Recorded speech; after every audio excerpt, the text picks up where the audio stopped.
नमस्कार साथियों, स्वागत है आपका इस वीडियो में। इस वीडियो में आज हम जानेंगे कैसे वार्षिक कार्य मूल्यांकन प्रतिवेदन, जिसे APAR बोलते हैं, उसको आप कैसे भर सकते हैं। इसमें आप अगर नए कर्मचारी हैं, चाहे प्रोबेशन कर्मचारी हैं, चाहे पुराने कर्मचारी हैं, उन सब के लिए APAR भरने का प्रोसेस है। इसमें आप अधिकारी कैसे सेलेक्ट कर सकते हैं, इसमें APAR चैनल की व्यवस्था क्या है, कैसे आप रिपोर्टिंग अधिकारी या रिसीविंग अधिकारी या प्रतिवेदक अधिकारी, जैसे एक्सेप्टिंग, ये सारे अधिकारी कैसे आप सेलेक्ट कर सकते हैं, इसमें सारी जानकारी है। उसके बाद लास्ट में आप APAR को लॉग कैसे कर सकते हैं, ये सारी जानकारी इस वीडियो में है। इस वीडियो को आप अंत तक देखिए। अगर आप इस वीडियो में नए हैं तो चैनल को सब्सक्राइब कीजिए, वीडियो को शेयर कीजिए और लाइक कीजिए। चलिए शुरू करते हैं। देसी दृष्टि YouTube चैनल को सब्सक्राइब करें तथा बेल आइकन को दबाकर ऑल पे क्लिक करें। सबसे पहले आपको गूगल क्रोम में सर्च करना है साला दर्पण। ठीक है, साला दर्पण आप सर्च कीजिए। उसके बाद जो साला दर्पण की मेन साइट आएगी, पहले साइट, उसको आप ओपन कीजिए। जब आप इसे ओपन करेंगे तो यहाँ पे आपको ऑप्शन आ जाएगा स्टाफ लॉगिन का, आपको इस पर क्लिक करना है। जब आप इस पर क्लिक करेंगे तो आपको यहाँ पे यूज़र नेम, पासवर्ड और कैप्चा डाल के आपको यहाँ पे अपनी आईडी लॉगिन कर लेनी है। जब आप लॉगिन कर लेंगे तो आपको कुछ इस तरह का इंटरफेस नज़र आएगा, जिसमें आपको यहाँ पे आप देखेंगे APAR लिखा आ जाएगा। ठीक है, तो आपको इस पर क्लिक करना है। जब आप इस पर क्लिक करेंगे तो उसके बाद यहाँ एक ऑप्शन आएगा APAR डैशबोर्ड, आपको इस पर क्लिक करना है। जब आप इस पर क्लिक करेंगे तो कुछ इस तरह का इंटरफेस नज़र आएगा, जिसमें आपको 2023-24 का APAR भरना होगा, वो पहले से मार्क किया होगा। उसके बाद यहाँ नीचे ओके लिखा रहा है, इस पर आपको क्लिक कर देना है। ठीक है, जब आप इस पर क्लिक करेंगे आपको यहाँ पे आपका बेसिक डिटेल नज़र आ जाएगा। जो आपकी फॉर्म 10 होता है, फॉर्म प्रपत्र 10 में जो आपका डेटा भर रखा हो वही आपको यहाँ नज़र आ जाएगा। ठीक है, कोई भी अगर आपको डेटा में आपको यहाँ पे करेक्शन करना है तो आपको फॉर्म 10 में करेक्शन करना पड़ेगा। उसके बाद यहाँ पे करेक्शन हो जाएगा। ठीक है, उसके बाद आप नीचे आइए। जब आप नीचे आएंगे तो यहाँ आपको ऑप्शन नज़र आ जाएंगे, 4 ऑप्शन आ रहे हैं। तो पहला ऑप्शन आ रहा है click to fill and edit new APAR, आपको इस पर क्लिक करना है। जब आप इस पर क्लिक करेंगे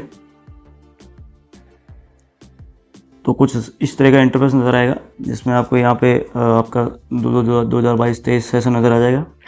यहाँ पे लिखा आ जाएगा वार्षिक कार्य मूल्यांकन प्रतिवेदन। उसके बाद देखो यहाँ एक राइट साइड में 2 लिस्ट नज़र आ रही है। एक है ऑफिसर लिस्ट 2023-24 और दूसरा है APAR चैनल। तो आपको ऑफिसर लिस्ट अगर डाउनलोड करनी है तो आप इस पर क्लिक कीजिए, तो आपको जो भी आपके कौन कौन से ऑफिसर है आपके मंडल वाइज जो आपके डाउनलोड हो जाएंगे। चलिए इसको देखते हैं एक बार ओपन करके। जब आप इस पर क्लिक करेंगे तो फाइल डाउनलोड होना प्रारंभ हो जाएगी। जब डाउनलोड होगी तो अपना आप ऐसा ऑप्शन आ जाएगा, आपको यहाँ पर फाइल को ओपन करना है। ठीक है, जब आप इसे ओपन करेंगे तो आप यहाँ देखेंगे कि सूची का निर्माण मंडलवार किया गया, जो निम्न प्रकार से है। आप यहाँ आप देख सकते हैं कि आपका अगर कौन सा मंडल है उस हिसाब से यहाँ पेज संख्या लिखी हुई। जैसे मान के चलता हूँ कि मेरा मंडल है पाली। ठीक है, तो पाली में चेक करूँगा तो मैं 58 पे आ जाऊँगा। ठीक है, तो 58 पे मैं आ गया, 57 पे। ठीक है, तो ये पाली संभाग के जो भी अधिकारी है वो आपको यहाँ नज़र आ जाएंगे। जैसे ठीक है, यहाँ आपकी उनकी मोबाइल नंबर, एम्प्लॉय ID और अगर ये वर्तमान स्थिति के सेवानिवृत्त हैं या कार्यरत हैं, जो भी आपको यहाँ सारा डिटेल यहाँ नज़र आ जाएगा। आप अपने हिसाब से देख सकते हैं। ठीक है, और उसके बाद देखते हैं कि वो APAR चैनल में क्या क्या है। जब आप यहाँ देखेंगे APAR चैनल पे आप क्लिक करेंगे तो एक और फाइल ओपन होगी।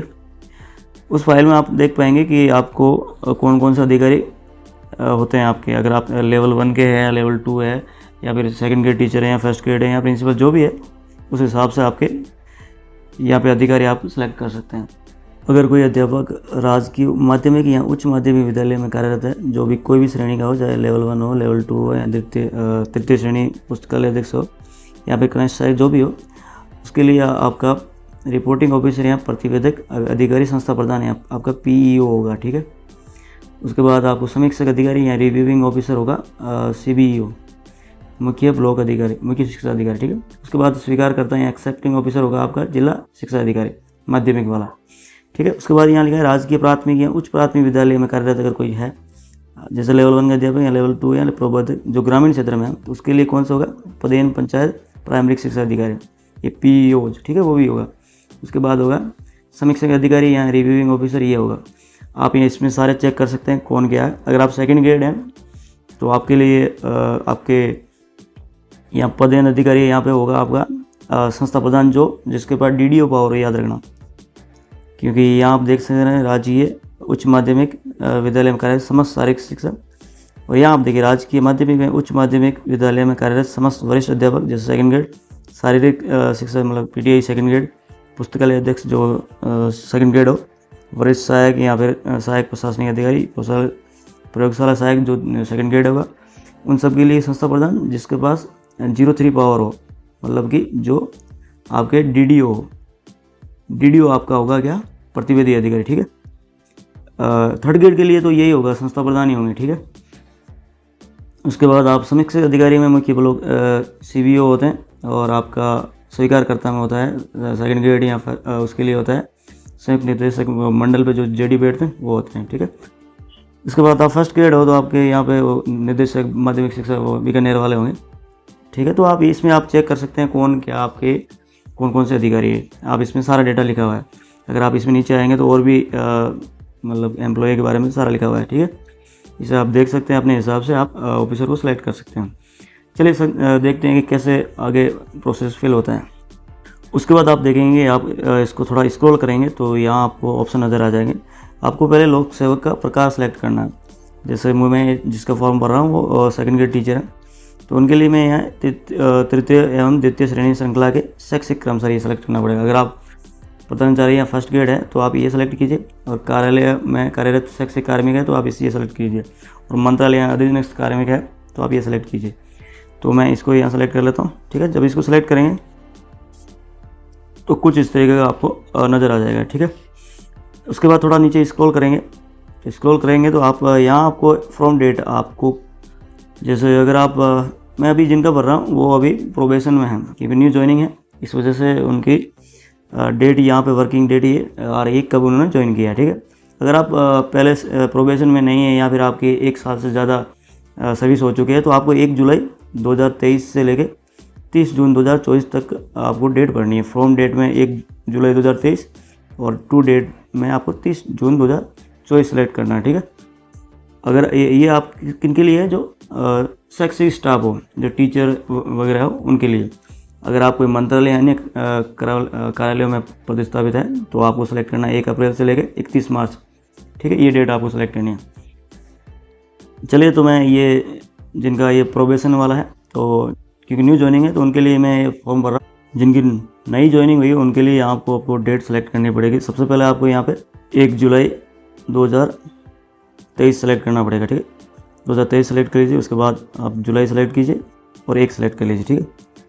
1 जुलाई 2023 सेलेक्ट कर लिया। उसके बाद आपको ज्वाइनिंग जिस दिन मिली, जैसे आपको ज्वाइनिंग मान लो 26/12/2023 को मिली है, ठीक है। तो आपको यहाँ पे 25/12/2023 यहाँ आपको टू डेट में सेलेक्ट करना पड़ेगा, ठीक है। यहाँ पे आपको 25/12 सेलेक्ट कर लीजिए, 2023 हो गए, 12 बोला तो दिसंबर और 25, ठीक है। ये डेट आपने सेलेक्ट कर ली। उसके बाद यहाँ अगर आपने 15 दिन से ज़्यादा कोई लीव ली है तो यहाँ आप सेलेक्ट कर सकते हैं, वरना कोई मतलब नहीं, ठीक है। आप यहाँ पे सेलेक्ट करेंगे तो यहाँ ये इतना सारे ऑप्शन आ रहे हैं। तो इसमें पहला ऑप्शन है APR की प्रविष्टि की जानी। देखो इस डेट में, जो ये डेट मैंने यहाँ लगा रखी, इस डेट में ये कार्मिक सेवा में था ही नहीं, तो इसमें यहाँ दूसरा ऑप्शन आ रहा है उक्त अवधि में लोक सेवा राजकीय सेवा में नहीं था। तो आपको ये ऑप्शन सेलेक्ट करना है। ये किन के लिए सेलेक्ट करना है, जो प्रोबेशन वाले हो या फिर जिनकी नई ज्वाइनिंग हो, जो पहले से ही कार्यरत हैं उनके लिए। तो आपको यहाँ डायरेक्ट 1/7/2023 से लेकर 30/6/2024 आपको यहाँ सेलेक्ट करनी पड़ेगी, ठीक है। तो चलिए मैं यहाँ पे ये लिख लेता हूँ, उक्त अवधि में लोक सेवा राज्य सेवा में नहीं था, ठीक है। उसके बाद यहाँ ये अपना ऑप्शन सारे ब्लर हो जाएंगे, आपको यहाँ इसको सिलेक्ट करने की ज़रूरत नहीं होगी। तो उसके बाद आप यहाँ पे सेव कर देना, एक्शन बटन पे सेव को क्लिक कर देना। जब इस पर सेव क्लिक करेंगे तो उसके बाद एक और नीचे लाइन ओपन हो जाएगी, ठीक है। तो उसमें इसके बाद आपको यहाँ पे आपकी ज्वाइनिंग डेट से लेकर 30 जून का यहाँ भरना पड़ेगा, ठीक है। तो मैं भर देता हूँ इसको। जैसे ज्वाइनिंग मेरी है 26/2023 दिसंबर और 26 को हुई थी, ठीक है। 26/12/2023 हो गई, ठीक है। उसके बाद टू डेट, मतलब ये कौन सी लास्ट डेट कौन सी है, ये 31 जून तक। तो आपको यहाँ 30 जून सेलेक्ट करना है, ठीक है। 30 जून अपना आप आ गया, 30/6/2024। उसके बाद अगर आपने 15 दिन से ज़्यादा लगातार अगर लीव लिया ना, CL कोई अगर लगातार CL लिए 15 दिन से ज़्यादा, ठीक है, तो लगातार लिए तो ही आपको यहाँ डेट सेलेक्ट करनी है कि यहाँ से लेके यहाँ तक आपने इतनी लीव ली है, ठीक है।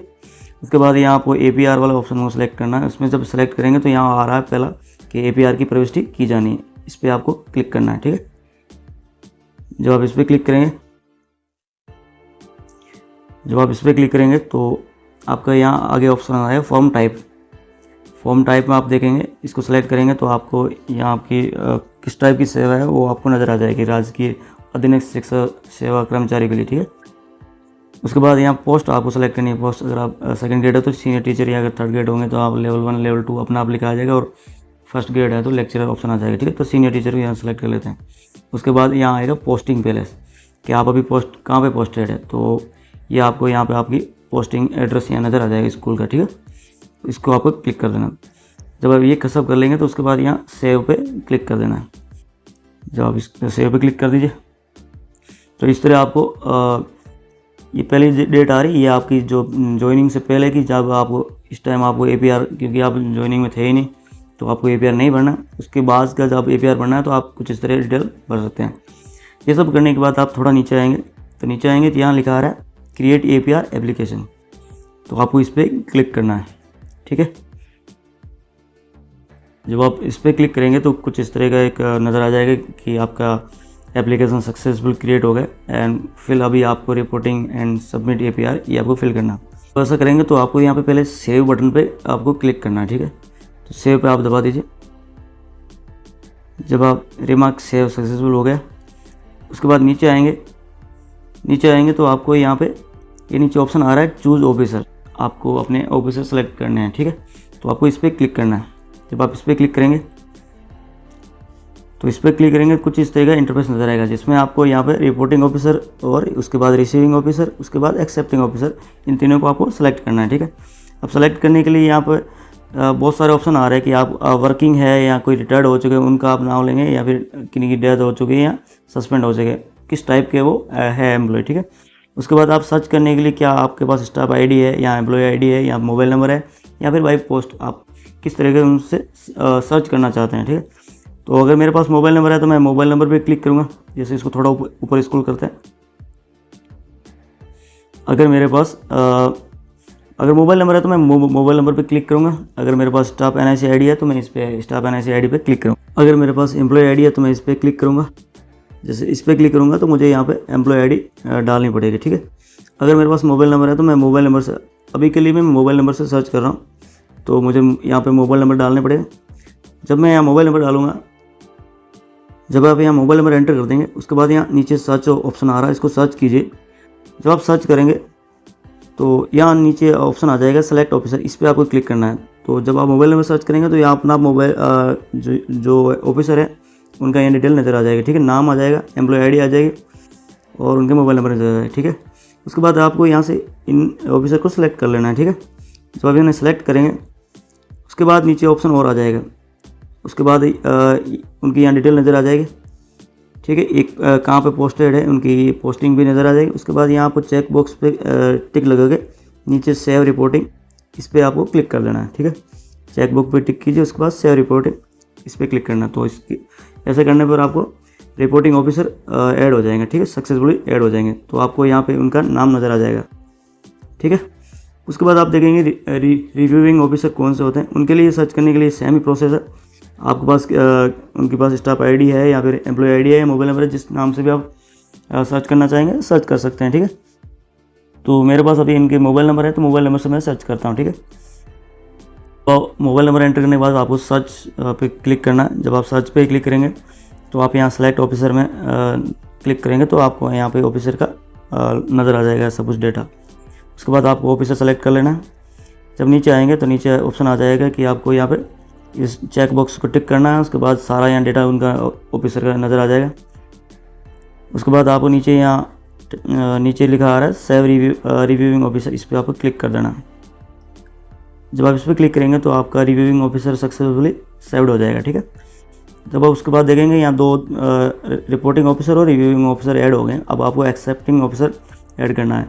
जैसे मैं जिनका भर रहा हूँ वो सेकंड के टीचर हैं, तो उनके लिए जेडी आप जो जेडी होंगे तो जेडी के लिए आपको यहाँ पे जो आपकी लिस्ट दे रखी है ना, ऑफिसर लिस्ट, उसमें आपको एम्प्लॉय आईडी या फिर स्टाफ आईडी, आप स्टाफ NIC आईडी से सर्च कर सकते हैं।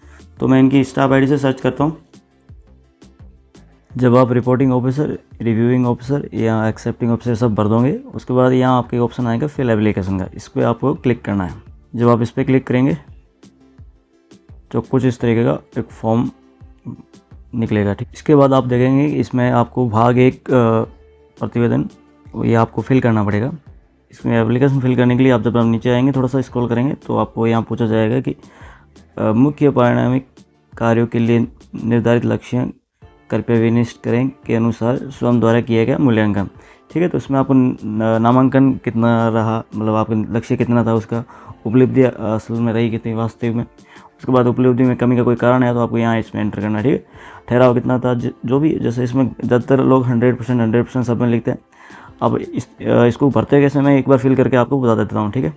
फिल करने के लिए आपको सबसे पहले यहाँ पे आपको एज पर रूल लिख लेना, नामांकन में आपके निर्देश लक्ष्य कितने थे। उसके बाद उपलब्धि में बाकी सब में आपको 100% लिख लेना, ठीक है, क्योंकि आपने लक्ष्य 100% डिसाइड किए थे और उसमें से उपलब्धि भी आपकी 100% रही है।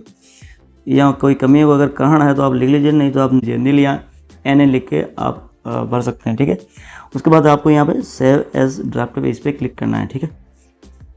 तो इस पर आप जब क्लिक करेंगे तो आपका ऐसा लिखा आ जाएगा कि reporting data save successfully under APR by reporting officer.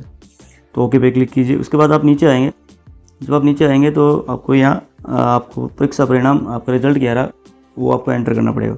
सबसे पहले आपको क्लास सेलेक्ट करनी पड़ेगी, उसके बाद विषय, उसके बाद कुल कितने विद्यार्थी कितने थे, उनमें से पास कितने हुए और उन पास होने वालों में से 60% या उससे ज़्यादा कितने हैं। जैसे फर्स्ट, असल में ये पूछ रहा है कि फर्स्ट डिवीज़न वाले कितने बच्चे हैं। उसके बाद यहाँ उत्तीर्ण प्रतिशत अपना आप आ जाएगा। उसके बाद आपको सेव बटन पर क्लिक कर देना है। मैं इनको फिल करके आपको बताता हूँ। कुछ इस प्रकार से आप अपना परीक्षा परिणाम एंटर कर सकते हैं। जो भी आप क्लास पढ़ाते हैं वो आप क्लास सेलेक्ट कीजिए। उसके बाद आप यहाँ सब्जेक्ट सेलेक्ट कीजिए, वहाँ कितने विद्यार्थी थे, उसमें पास कितने हैं और 60% से ऊपर वाले कितने बच्चे हैं। ऐसा सेलेक्ट करके आप इसको सेव करते जाइए। इस तरीके से आप उसको ऐड कर सकते हैं, ठीक है। यह सब करने के बाद आप थोड़ा नीचे आएंगे, तो नीचे आएंगे तो यहाँ पे एक ऑप्शन नज़र आ रहा है अन्य शैक्षणिक उपलब्धि का उल्लेख। जैसे किसी ने कोई लेख पत्र लिखवाया या शोध पत्र है, वाचन पत्र वाचन या अध्यापन प्रतियोगिता, अन्य स्तरीय पुरस्कार आदि के संदर्भ में कोई भी आपने उपलब्धि है तो आप यहाँ उल्लेख कर सकते हैं, लिख के बता सकते हैं, ठीक है। उसके बाद यहाँ नीचे ऑप्शन आ रहा है कि वर्ष के दौरान प्राप्त प्रशिक्षण। आपने कोई प्रशिक्षण लिया, जैसे कि अगर किसी ने FLN प्रशिक्षण लिया है, FLN, और अगर किसी ने SBA ट्रेनिंग की है, तो जो भी आपने अगर ट्रेनिंग या कोई प्रशिक्षण लिया है तो आपको यहाँ पे प्रशिक्षण प्रकार में एंटर करना है। प्रशिक्षण प्रकार में आपको यहाँ पे एंटर करना है। उसके बाद कितने दिन के प्रशिक्षण किया, किसी ने 3 दिन या 4 दिन या 1 दिन, जो भी आपको यहाँ अवधि लिखनी है। उसके बाद प्रशिक्षण में प्राप्त उपलब्धि का उल्लेख, आपने वहाँ क्या सीखा वो आपको यहाँ एंटर करना है। उसके बाद यहाँ सेव बटन पे क्लिक कर देना, ठीक है। और उसके बाद जब आप नीचे आएंगे तो यहाँ ऑप्शन आ रहा है कि प्रतिवेदी अधिकारी, जैसे कि आप द्वारा किए गए विशेष कार्यों का संक्षिप्त विवरण आपको 150 शब्दों में लिखना है, 250 शब्दों में, ठीक है। 250 शब्दों से अधिक नहीं होना चाहिए। ये सब लिखने के बाद आप यहाँ पे सबमिट बटन पे क्लिक कर सकते हैं। इस तरह से आप इसको सेव कर सकते हैं। मैं ये डेटा फिल करके आपको एक बार दिखाई देता हूँ। शैक्षणिक उपलब्धियों में कुछ इस तरीके से आप लिख सकते हैं कि कमज़ोर बच्चों को अतिरिक्त कक्षा लगाकर पढ़ाया, और अगर आप कोई नामांकन के लिए कोई काम किया है तो आप यहाँ लिख सकते हैं, जो भी आप अपना हिसाब से लिख सकते हैं। उसके बाद आप वर्ष के दौरान प्रशिक्षण, जैसे अगर इन्होंने SBA ट्रेनिंग ली और वो कितने दिन की थी, 5 दिन की, तो आप 5 डे यहाँ लिख सकते हैं। उसके बाद प्रशिक्षण उपलब्धि किस प्रकार की, आपने SBA कुछ नई स्किल सीखी तो आप यहाँ लिख सकते हैं, ठीक है। उसके बाद इन्होंने यहाँ पे SBA कोर्स डिस्ट्राइब पे भी लिया, ऑनलाइन भी लिया, तो वो भी सेम 5 दिन का था और उनमें भी ये सेम स्किल सीखी गई, तो आप इसको इस तरह एंटर कर सकते हैं। अगर आपके पास FLN की भी ट्रेनिंग है तो आप यहाँ तीसरे पे यहाँ पे ऐड कर सकते हैं, ठीक है। उसके बाद यहाँ सेव कर दीजिए। और नीचे प्रतिवेदी अधिकारी द्वारा किए गए विशेष कार्य संक्षिप्त विवरण, इसमें इन्होंने वृक्षारोपण कार्यक्रम किया था और निबंध प्रतियोगिता, ये कुछ इस टाइप के कार्यक्रम किए। ये सब करने के बाद आप थोड़ा नीचे आएंगे तो नीचे यहाँ 2 ऑप्शन आ रहे हैं, एक सबमिट का और एक फॉर लिखा आ रहा है, for lock APR new and this will lock your entire application, ठीक है। तो आप पहले इसको सबमिट कर दीजिए। जो आप सबमिट करेंगे तो सबमिट का सक्सेसफुल हो जाएगा, ठीक है। उसके बाद वापस आप नीचे आएंगे तो यहाँ देखेंगे कि वापस लिखा आ रहा है, इस लाइन को आप क्लिक करना है। ठीक है, जब आप इस पर क्लिक करेंगे तो ऐसा लिखा आएगा कि जो आप अभी इन्फॉर्मेशन डाटा जो कंप्लीट कर रहे हैं वो लॉक होने के बाद आप उसमें कुछ भी चेंज या एडिट कर नहीं पाएंगे। ठीक है, तो क्या आप करना चाहते हैं तो ओके पे दबा दीजिए। ठीक है, तो आप उसके बाद ओके पे क्लिक कर दीजिए। जब आप ओके पे क्लिक करेंगे तो आपका कुछ इस तरीके से नज़र आ जाएगा। ठीक है, तो उसमें आप अपना एप्लीकेशन आपको चेक करना है तो आप प्रीव्यू पे बटन पे दबा के आप अपना एप्लीकेशन को चेक कर सकते हैं। तो ठीक है, मैं एक बार इसको चेक करने के लिए बता देता हूँ। प्रीव्यू पे दबाइए, दबाने के बाद ये डाउनलोड हो जाएगा। ठीक है, PDF डाउनलोड कर लीजिए। उसके बाद आप इसे आप देख सकते हैं। ठीक है, तो कुछ उस तरीके से जो आपने भरा वो इसमें यहाँ नज़र आ जाएगा। ठीक है, अगर आपने ये डेटा सही भरा है तो आप वापस थोड़ा बैक आके नीचे 2 ऑप्शन आ रहे हैं, देखो 2 या 3 ऑप्शन आ रहे हैं। एक लिखा रहा है डिलीट ऑफिसर्स। अगर ये आपने जो ऑफिसर्स भरे हैं ये अगर आपके लिए गलत भरे तो आप इन्हें डिलीट ऑफिसर के बाद करके बदलाव कर सकते हैं।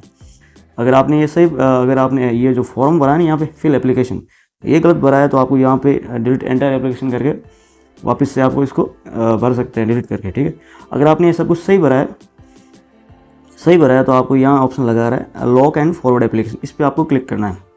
ठीक है, तो इस पर आप क्लिक कीजिए। उसके बाद लिखा आ रहा है कि are you sure you want to lock entire application and send to reporting officer, तो आप उसको ये ओके पे क्लिक कर दीजिए। ठीक है, जब आप ओके पे क्लिक करेंगे तो आपको यहाँ अपने मोबाइल नंबर नज़र आ जाएंगे। उसके बाद यहाँ नीचे लिखा आ रहा है कि 50 वर्ष या उससे अधिक आयु के लोक सेवकों 3 वर्ष में एक बार चिकित्सा रिपोर्ट प्रस्तुत करनी है। अगर आप 50 वर्ष या उससे अधिक के आयु के लोक सेवक है तो आपको 3 वर्षों में एक बार तो ये रिपोर्ट अपलोड करनी है। अगर आप पास रिपोर्ट है तो आप यस पे क्लिक करके अपलोड कर सकते हैं। अगर आप पास अभी नहीं है तो नो पे पहले से सेलेक्ट करने दीजिए। ठीक है, तो उसके बाद नीचे ऑप्शन आ रहा है देखो सेव मेडिकल स्टेटस। ठीक है, तो इस पर आप यस पे सेव मेडिकल स्टेटस पे क्लिक कर दीजिए। जब ऐसा करेंगे तो मेडिकल स्टेटस सेव्ड सक्सेसफुल आ जाएगा। ठीक है, उसके बाद आप ओके पे क्लिक कर दीजिए। जब आप ओके पे क्लिक करेंगे उसके बाद देखो ऑप्शन आएगा सेंड OTP, इस पर आपको फिर से आपको क्लिक करना है। ठीक है, जब आप इस पर क्लिक करेंगे तो आपका मोबाइल आपके रजिस्टर्ड मोबाइल नंबर पे एक OTP जाएगा और उस OTP को यहाँ पे आप एंटर कर देंगे। एंटर करेंगे तो आपका ये APR सबमिट हो जाएगा और सबमिट होने के बाद OTP एंटर करके अपना APR फिल कर देंगे। तो उसके बाद अब आप होम टैब पे आएंगे तो आपको कुछ इस तरह का नज़र आ जाएगा। नंबर 1 पे नज़र आ रहा है जिसमें ये 1/7/2023 से लेके 25/12/2023 तक ये ऑफिसर उस टाइम लोक सेवा में नियुक्त नहीं था, तो उस टाइम ये कोई यहाँ पे एक्शन नज़र नहीं आएगा। उसके बाद जब से ज्वाइनिंग हुई उसके बाद 30/6/2024 के बीच में ये रिपोर्टिंग ऑफिसर जो भी है उनके सारा डिटेल यहाँ नज़र आ जाएगी। उसके बाद यहाँ देखो लिखा आएगा ऑलरेडी सबमिटेड, आपने जो सबमिट किया है उसको यहाँ से आप डाउनलोड कर सकते हैं, डाउनलोड पे क्लिक करके। ठीक है, अगर आप पहले से ही अगर न्यू ज्वाइनिंग नहीं है तो आपकी ये फर्स्ट लाइन दिख रही है ना, ये वाली फर्स्ट लाइन आपके लिए नज़र नहीं आएगी, ये वाली लाइन आपके लिए नज़र नहीं आएगी। अगर आप पहले से ही ज्वाइनिंग है, न्यू ज्वाइनिंग नहीं है ना, उनके लिए। अगर आप न्यू ज्वाइनिंग है तो ये 2 लाइनें आपके लिए नज़र आएगी। ठीक है, तो इस तरीके से आप इसको अपलोड कर सकते हैं। अगर एक बार इसको डाउनलोड करना चाहते हो तो यहाँ डाउनलोड पे क्लिक कीजिए। जब इस पर क्लिक करेंगे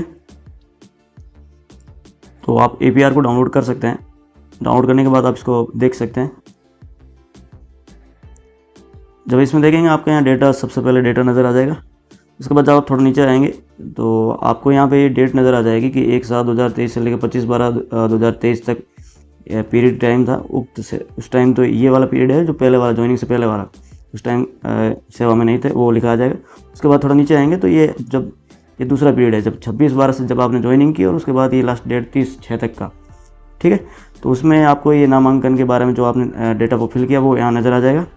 थोड़ा और नीचे आएंगे तो उसके बाद आप आपने जो एग्ज़ाम रिजल्ट रहा उसका यहाँ डेटा नज़र आ जाएगा। ठीक है, और उसके बाद जो आपने डेटा एंट्री किया वो सारा यहाँ इसमें नज़र आ जाएगा। तो इस तरीके से आप अपना APR भर सकते हैं।